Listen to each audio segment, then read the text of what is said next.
कुंडलिनी योगा और अद्वैत वेदांत के बारे में हमने जाना, उनकी साम्यता के बारे में जाना।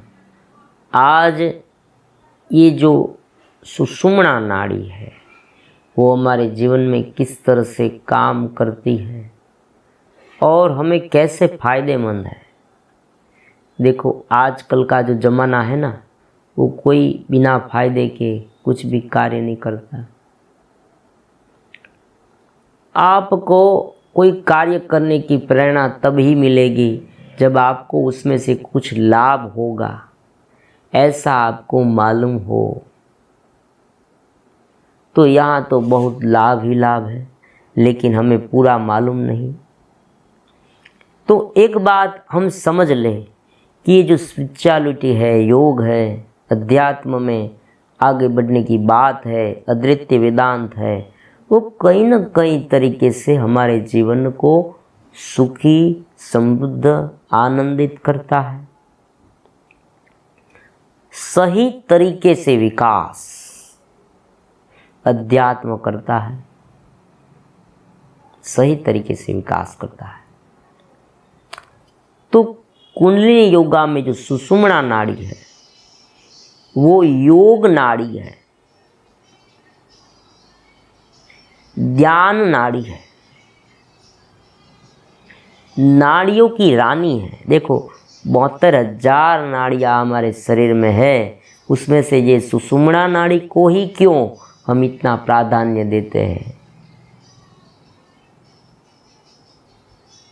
इड़ा नाड़ी और पिंगला नाड़ी और सुषुम्ना, ये 3 नाड़ियाँ प्रमुख है। उसमें से जो इड़ा है वो हमारा जो लेफ्ट साइड का नासिका है, उनमें जब प्राण बहता है, ये जो नासिका है उनमें जो प्राण बहता है, तब हम ऐसा कह सकते हैं कि इड़ा चल रही है। मतलब कि हम श्वास लेते हैं डाबे लेफ्ट साइड के नौसिल से और छोड़ते हैं राइट साइड के नौसिल से। अब जब पिंगला चलती है, ऐसा हम कैसे कहें जब यही प्रक्रिया उल्टी हो जाए। मतलब कि हम जो श्वास लेते हैं ये राइट साइड से और छोड़ते हैं लेफ्ट साइड से, तो ये इड़ा और पिंगला नाड़ी हुई। अब नाड़ी का जो विज्ञान है, नाड़ी विज्ञान, ये बहुत बड़ा साइंस है। नाड़ी विज्ञान एक बहुत बड़ा साइंस है। मैं आपको इनके बारे में भी समझाऊंगा। भैरव तंत्र के बारे में भी समझाऊंगा। आत्मज्ञान किस तरह से प्राप्त होता है उनके बारे में भी समझाऊंगा। हम कुछ वार्तालाप करेंगे। देखो, इसमें कोई बड़ा छोटा ऐसा कुछ नहीं है। आप और हम सब मिलके ये साधना का एक सत्संग करेंगे। जो कुछ मैंने सीखा है, जो कुछ मैंने अनुभव किया है, वो आपको सिखाने की। आप कहाँ अटक रहे हैं वो भी मैं आपको पूछूंगा, और आपको किस तरह से ये जो ऑब्स्टेकल्स है उनमें से आप किस तरह से बाहर आए, उनके लिए मैं प्रयास करूंगा, चेतना के स्तर पर भी और व्यवहार स्तर पर भी। मतलब कि मार्गदर्शन के रूप में और कोई प्रार्थना है, हीलिंग के रूप में भी, जो कुछ भी है, प्राणोत्सर्ग क्रिया है, बहुत सारी क्रिया योग में है, वो सब हो सकती है। और अद्वैत वेदांत जैसा बड़ा ज्ञान तो हमारे सामने है ही। कुल मिला के ये आपके लिए बहुत ही इम्पोर्टेंट है, आपके लिए अमूल्य है। तो ये सब होने वाला है।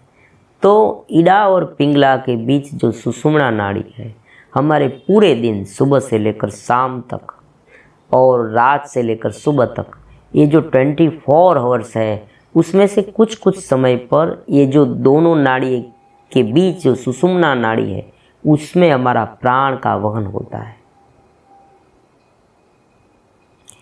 हमें मालूम ही नहीं होता। मैं आपको एक एग्जाम्पल के रूप में आपको बताता हूँ कि मान लीजिए कि आप बहुत इष्ट देवता को जो मानते हैं उनकी पूजा में व्यस्त है, आपकी आंखें बंद है और आप धीरे धीरे ध्यान करते करते इष्ट देवता में इतने लीन हो गए कि आपको थोड़ा सा आनंद महसूस होने लगा, आप एकाकार होने लगे उसमें, इष्ट देवता की पूजा में। आपके सामने परमात्मा स्वयं खड़े हैं ऐसा आपको दिखाई देने लगा, अनुभव होने लगा। कोई भी इष्ट देवता हो, आप भगवान शंकर की पूजा करते हैं, कृष्ण भगवान की पूजा करते हैं, माता जी की पूजा करते हैं, जो कोई भी पूजा का आप करते हैं, आपके सामने आपके मनःपट में ये जो मनस्पट है, आप जब आंखें बंद करके देखते हैं तो आपके सामने एक मनस्पट उत्पन्न होता है। उसमें आपको परमात्मा की कोई मूर्ति आदि जो है वो स्पष्ट रूप से दिखाई देने लगे। आपका श्वास जो धीरे धीरे चलने लगे, आपको आनंद आने लगे, तो समझ लेना कि ये जो श्वास है वो सुषुम्ना नाड़ी में बह रहे हैं। ये जो आनंद की अनुभूति उसकी है।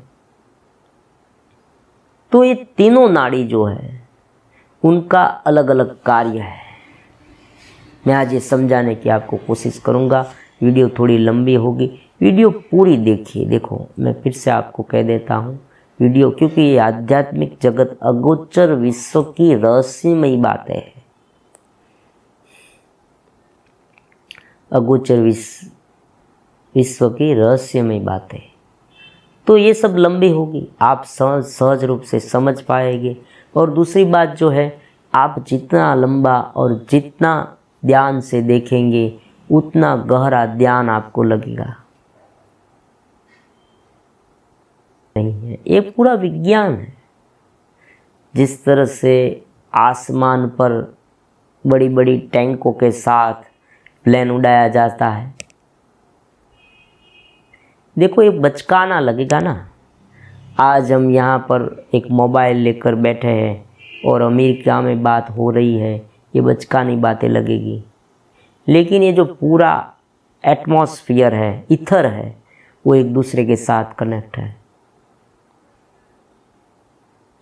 अगर मैं आपको ऐसा कहूँ कि मैं यहाँ ध्यान करता हूँ, आपको कुछ संवेदनाएं भेजता हूँ, आपका कुछ अच्छा हो, इस तरह की हीलिंग करता हूँ, तो आपको ये मिले, ये सब आपको कुछ अफवाह सा लगता होगा, हो सकता है।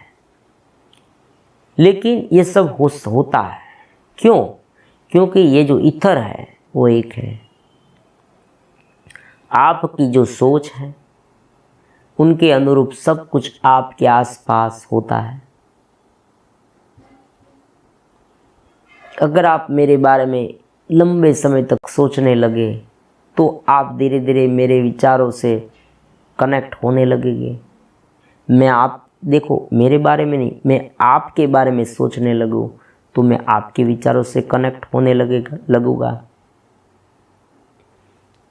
इसी तरह से बहुत सारे महापुरुषों ने, बहुत सारे बुद्धिजीवियों ने ऐसा भी कहा है कि सोबत अच्छी रखिए। इनका कारण यही है कि अगर आप किसी के बारे में बार बार सोचते रहेंगे और वो आदमी अच्छा नहीं है, उनके भीतर बहुत सारी ऐब है, तो आप भी ऐसे हो जाएंगे। तो संग ऐसा रंग, ऐसी जो बात है वो इसलिए कही गई है। तो यहाँ पर जो बातें कही जाती है कुंडलिनी योग के आधार पर है, कुछ अनुभव जनित भी है। आपको भी अनुभव धीरे धीरे होगा, तब आपको मालूम होगा।